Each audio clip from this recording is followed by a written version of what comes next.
ಸುಖಿನಃ. Comment ಮಾಡ್ತಾ ಇರಿ. ಇಲ್ಲಿ ಇರಬಹುದು ಅಥವಾ ಇನ್ಸ್ಟಾಗ್ರಾಮಲ್ಲಿ ಇರಬಹುದು. ನಿಮ್ಮ date of birth, time of birth ಮತ್ತು ನಿಖರವಾದಂತಹ ಸ್ಥಳ ಮತ್ತು ನಿಮ್ಮ ಪ್ರಶ್ನೆ ಸಂಕ್ಷಿಪ್ತವಾಗಿ ಇದನ್ನು ಕಮೆಂಟಲ್ಲಿ ಹಾಕಿದರೆ ನಾವು ಅದಕ್ಕೆ ಉತ್ತರವನ್ನು ಕೊಡ್ತೇವೆ. ಈಗಾಗಲೇ ಒಂದು ಕಮೆಂಟಿಗೆ ಉತ್ತರದ ವಿಡಿಯೋವನ್ನು ನಾವು ಬಿಡುಗಡೆ ಮಾಡಿದ್ದೇವೆ. ಇದೇ ರೀತಿ ಮುಂದುವರಿಯಲಿ. ನಿಮಗೆ ಮಾರ್ಗದರ್ಶನ ಮಾಡೋದಕ್ಕೋಸ್ಕರನೇ ನಮ್ಮ ಜ್ಯೋತಿಷ್ಯ ಇರೋದು. ಋಷಿಗಳ ವಾಕ್ಯವನ್ನು ಮತ್ತು ಭಗವಂತ ಋಷಿಗಳ ಮೂಲಕ ನಮಗೆ ತಿಳಿಸಿರುವಂತಹ ಮಾರ್ಗದರ್ಶನವನ್ನು ಮಾತ್ರ ಕೊಡೋದು ನಮ್ಮ ಕೆಲಸ ಆಗಿದೆ. ಆದ್ದರಿಂದ ನೀವು ಇದರ ಉಪಯೋಗವನ್ನು ಖಂಡಿತವಾಗ್ಲೂ ಪಡ್ಕೊಳ್ಳಿ. ಮತ್ತು ಕಮೆಂಟ್ ಮಾಡಿ ನಿಮ್ಮ ಹುಟ್ಟಿದ ನಿಖರವಾದಂತಹ ದಿನಾಂಕ, ನಿಖರವಾದಂತಹ ಸಮಯ ಬಹಳ ಮುಖ್ಯ ನಿಮ್ಮ ಲಗ್ನಾದಿಗಳನ್ನು ನಾವು ನೋಡ್ಕೊಳ್ಳೋದಕ್ಕೆ. ಆದ್ದರಿಂದ ಸಮಯ ನಿಖರವಾಗಿ ಹೇಳಿ ಮತ್ತು ಸ್ಥಳ. ಕೆಲವರು ನಿಮ್ಮ ಊರಿನ ಸ್ಥಳವನ್ನು ಹೇಳ್ಬಿಡ್ತೀವಿ. ಆಸ್ಪತ್ರೆಯಲ್ಲಿ ಹುಟ್ಟಿದ್ದು, ಮನೇಲಿ ಹುಟ್ಟಿದ್ದು ಹೀಗೆಲ್ಲ ಅಲ್ಲ. ಡಿಸ್ಟ್ರಿಕ್ಟ್, ತಾಲ್ಲೂಕು ಇದು ಬೇಕು ನಮಗೆ. ಮತ್ತು ನಿಮ್ಮ ಪ್ರಶ್ನೆಯನ್ನು ಸಂಕ್ಷಿಪ್ತವಾಗಿ ಹಾಕಿ. ಇಂದಿನ ಭವಿಷ್ಯವನ್ನು ನೋಡೋಣ. ಇಂದು ಮೇಷ, ವೃಷಭ, ಸಿಂಹ ಹಾಗೂ ಧನು ರಾಶಿಗಳಿಗೆ ಬಹಳ ಉತ್ತಮವಾದಂತಹ ಫಲ. ಎಲ್ಲ ಕಡೆಯೂ ಜಯ ಪ್ರಾಪ್ತಿಯಾಗುತ್ತೆ. ನೀವು ಗುರುಪಟ್ಟವನ್ನು ಇವತ್ತು ಬೇರೆಯವರಿಂದ ಪಡ್ಕೊಳ್ತೀರಿ. ಅಂದರೆ ಎಲ್ಲರೂ ನಿಮ್ಮನ್ನು ಇಂದು ಮಾರ್ಗದರ್ಶನಕ್ಕಾಗಿ ನಿಮ್ಮ ಸುತ್ತುವರೆದು ನಿಂತ್ಕೊಳ್ತಾರೆ. ಆದರೆ ಏನಾಗುತ್ತೆ ಅಂದರೆ ಇಲ್ಲಿ ಸ್ವಲ್ಪ ಆತ್ಮವಿಶ್ವಾಸ ಹೆಚ್ಚಾಗುತ್ತೆ. ವಿಶಾಖ ನಕ್ಷತ್ರದ ಸ್ವಭಾವವೇ ಹಾಗೆ, ಅತಿ ಮಾಡೋದಕ್ಕೆ ಅದು ಪ್ರೇರೇಪಿಸುತ್ತೆ. ಹೀಗಾಗಿ ನೀವು ಬೇರೆಯವರಿಂದ ಅತಿಯಾದಂತಹ ಒಂದು ಫೇವರ್, ಅತಿಯಾದಂತಹ ಗೌರವ ಇದನ್ನು ನೀವು ನಿರೀಕ್ಷೆ ಮಾಡ್ಕೊಳ್ತಾ ಇರ್ತೀರಿ. ಅದು ಪ್ರಾಪ್ತಿಯಾಗೋದಿಲ್ಲ. ಯಾರೋ ನೀವು ಹೇಳಿದ್ದನ್ನು ಮಾಡಲಿಕ್ಕೆ ತಯಾರಿದ್ರೆ ಅವರಿಂದ ಅತಿಯಾದ ಕೆಲಸವನ್ನು ಮಾಡಿಸ್ಲಿಕ್ಕೆ ಹೋಗ್ತೀರಿ, ಅತಿಯಾದಂತಹ ಒಂದು ಅಡ್ವೈಸ್ ಕೊಡಲಿಕ್ಕೆ ಹೋಗ್ತೀರಿ. ಇದರಿಂದ ಅವರಿಗೆ ಬೇಜಾರಾಗುತ್ತೆ ಮತ್ತು 2 ದಿನಗಳಲ್ಲಿ ಯಾವ ಸಂಬಂಧ ಬಹಳ ಚೆನ್ನಾಗಿ ಚಿಗುರಿತ್ತು ಅಂತ ನಿಮಗನ್ಸುತ್ತೋ ಅದು ಮುರಿದು ಹೋಗುವಂತಹ ಭಯ ಉಂಟಾಗುತ್ತೆ. ಈ ನಕ್ಷತ್ರವನ್ನು ಬಿಟ್ಟು ಚಂದ್ರ ಬೇರೆ ನಕ್ಷತ್ರಕ್ಕೆ ಹೋದಾಗ. ಆದ್ದರಿಂದ ಇಂದು ಶುಭ ಫಲ ಇದ್ದರೂ ಕೂಡ ಬಹಳ ಕೇರ್ಫುಲ್ ಅಥವಾ ಬಹಳ ವಿವೇಕದಿಂದ ಎಲ್ಲದನ್ನು ನಡೆಸ್ಕೊಂಡು ಹೋಗಬೇಕು.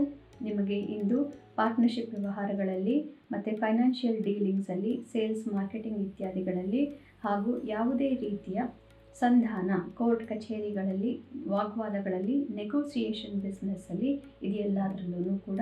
ಮತ್ತು ಇವತ್ತು ವಿದ್ಯಾರ್ಥಿಗಳಿಗೂ ಕೂಡ ನಿಮ್ಮ ಪರೀಕ್ಷೆಗಳಿದ್ದರೆ ಇಂದು ಶುಭ ದಿನ. ಈ 4 ರಾಶಿಗಳಿಗೆ ಎಲ್ಲ ರೀತಿಯ ಶುಭ ಫಲ ಇಂದು ಪ್ರಾಪ್ತಿಯಾಗುತ್ತೆ. ಮೀನ, ಕರ್ಕ, ತುಲಾ ಹಾಗೂ ವೃಶ್ಚಿಕ ರಾಶಿಯವರಿಗೆ ಸ್ವಲ್ಪ ಮನಸ್ಸಿಗೆ ಅಷ್ಟೊಂದು ಸಮಾಧಾನ ಇಲ್ಲದಿರುವಂತಹ ದಿವಸವೇ ಇದಾಗಿರುತ್ತೆ. ಆದರೆ ಇಂದು ನಿಮಗೆ ಗುರುಬಲ ಪ್ರಾಪ್ತಿಯಾಗುತ್ತೆ, ಗುರುವಿನ ಅನುಗ್ರಹ ಪ್ರಾಪ್ತಿಯಾಗುತ್ತೆ. ಆದ್ದರಿಂದ ಆಧ್ಯಾತ್ಮದ ವಿಷಯದಲ್ಲಿ ಬಹಳ ದೊಡ್ಡದೊಂದು ಏನೋ ಒಂದು ಬ್ರೇಕ್ ಥ್ರೂ ಇದು ನಿಮಗೆ ಸಾಧ್ಯವಾಗುತ್ತೆ. ಇದು ಇಡೀ ನಿಮ್ಮ ಜೀವನ ಪೂರ್ತಿ ಇದನ್ನು ತಗೊಂಡು ಹೋಗುವಂತಹ ಒಂದು ಅಷ್ಟು ದೊಡ್ಡದೊಂದು ಮೈಲಿಗಲ್ಲು ಆಗಿಲ್ಲದೆ ಹೋದರೂ ಕೂಡ ಇವತ್ತು ಮುಖ್ಯವಾದಂತಹ ಮನಸ್ಸಿಗೆ ಕ್ಲೇಶವನ್ನು ಹೊಡೆದು ಓಡಿಸುವಂತಹ ಆಧ್ಯಾತ್ಮದ ಪ್ರಗತಿಯಾಗತ್ತೆ. ಆದ್ದರಿಂದ ಇದು ಮೆಡಿಟೇಷನ್ ಮಾಡಬೇಕು. ಯಾರ್ಯಾರು ಕೌನ್ಸಿಲಿಂಗ್, ಕೆರಿಯರ್ ಕೋಚಿಂಗ್, ರಿಸೆಪ್ಷನಿಸ್ಟ್, ಅಡ್ಮಿನ್ಗಳು ಹಾಗೂ ಕಂಪನಿ ಸೆಕ್ರೆಟರಿಗಳು ಹಾಗೂ ಅಡ್ಮಿನ್ ಸ್ಟಾಫ್ಗಳು ಇತ್ಯಾದಿ ಈ ರೀತಿಯ ಒಂದು ಕೌನ್ಸಲಿಂಗ್ ಅಥವಾ ನೆಗೋಸಿಯೇಷನ್ ಅಥವಾ ಬೇರೆಯವರಿಗೆ ಏನಾದರೂ ಒಂದು ಕೊಡುವುದು, ಅಡ್ವೈಸ್ ಮಾಡೋದು ಅಥವಾ ಇನ್ಫಾರ್ಮೇಷನ್ ಮಾಹಿತಿಯನ್ನು ತಲುಪಿಸೋದು, ಇಂತಹದ್ದು ರೇಡಿಯೋ, TV ಇಂಥದ್ರಲ್ಲಿ ಮಾಹಿತಿಗಳನ್ನು ಹೇಳುವಂಥದ್ದು, ಇಂತಹದರಲ್ಲಿ ಯಾರ್ಯಾರು ಕೆಲಸ ಮಾಡ್ತಿದ್ದೀರಿ ನಿಮಗೆಲ್ಲರಿಗೂ ಕಾರ್ಯಕ್ಷೇತ್ರದಲ್ಲಿ ಯಶಸ್ಸು. ಮತ್ತು ಮಿಥುನ, ಕನ್ಯಾ ಹಾಗೂ ಮಕರ ಮತ್ತು ಕುಂಭರಾಶಿಗಳಿಗೆ ನಾವು ಸಾಧಾರಣ ಫಲವನ್ನು ಹೇಳ್ತಾ ಇದ್ದೇವೆ. ಇದರ ಅರ್ಥ ಏನು ಅಂದರೆ ತುಂಬ ದೊಡ್ಡದೇನು ನಡೆಯೋದಿಲ್ಲ, ಆದರೆ ತುಂಬ ಕೆಟ್ಟದ್ದು ಏನು ಇಂದು ಆಗೋದಿಲ್ಲ. ಆದ್ದರಿಂದ ಕಾರ್ಯಕ್ಷೇತ್ರದಲ್ಲಿ ಸಮತೋಲಿತವಾದಂತಹ ಭಾವನೆಯನ್ನು ಇಟ್ಟುಕೊಂಡು ಹೋದಾಗ ಮುಂದೆ ಹೋಗ್ತೀರಿ. ಸುತ್ತಮುತ್ತ ನಿಮಗೆ ಬೇರೆಯವರು ನಿಮ್ಮ ಸಹಕಾರಕ್ಕಾಗಿ, ನಿಮ್ಮ ಅಡ್ವೈಸ್ಗಾಗಿ ಕಾಯ್ತಾ ಇರ್ತಾರೆ ಅನ್ನೋದನ್ನು ಮನಸ್ಸಿನಲ್ಲಿ ಇಟ್ಕೊಂಡು ಹೋಗಿ. ನಾನು ಇವರಿಗೆಲ್ಲ ಗುರು ಸ್ಥಾನದಲ್ಲಿ ಇದ್ದೇನೆ, ಇವರಿಗೆ ನನ್ನ ಗೈಡೆನ್ಸ್ ಬೇಕು ಅನ್ನೋದನ್ನು ನೀವು ಅರ್ಥ ಮಾಡಿಕೊಂಡು ಬಿಟ್ಟಾಗ ಇಂದಿನ ದಿನ ಯಶಸ್ಸು ನಿಮ್ಮದೇ ಆಗುತ್ತೆ.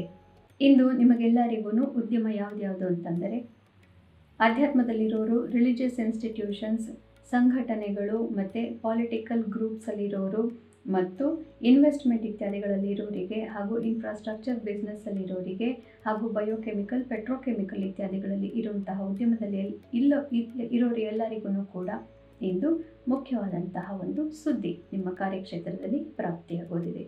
ಪುನಃ ನಿಮ್ಮ ಭವಿಷ್ಯದೊಂದಿಗೆ ನಾಳೆ ಭೇಟಿಯಾಗೋಣ. ಅಲ್ಲಿವರೆಗೂ ನಾವು ಪ್ರಸಾರ ಮಾಡುವಂತಹ ಗ್ರಹ ಶಾಂತಿ ಮಂತ್ರಗಳು ಹಾಗೂ ಭಗವದ್ಗೀತಾ ಸ್ತೋತ್ರಗಳು ಇದನ್ನೆಲ್ಲದನ್ನು ಪಠನ ಮಾಡಿಕೊಂಡು ಮನನ ಮಾಡ್ಕೊಳ್ತಾ ಇರ್ರಿ. ಎಲ್ಲರಿಗೂ ಶುಭಮಸ್ತು.